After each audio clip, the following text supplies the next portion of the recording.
Hindistonning Gujarot shtatidagi Amreli shahrida noodatiy tadbir o'tkazildi. Padarshinga qishlog'ida yashovchi oila baxt keltiruvchi deb bilgan avtomobilining dafn marosimini o'tkazdi.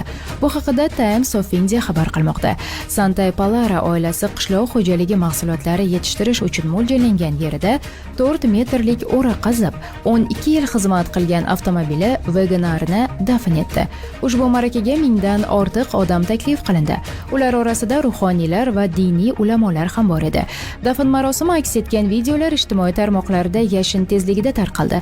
Unda gulchambarlar bilan bezatilgan avtomobil dafn etish uchun mo'ljallangan hududga olib kelinganini ko'rish mumkin. Ruhoniylar bir necha duolarni o'qiganidan so'ng avtomobil ustiga yashil rangli mato tashlanib, u ko'mildi. Avtomobil egasi Sanjay Palaraning aytishicha, mashina uning oilasi uchun omad va baraka ramzi bo'lgan.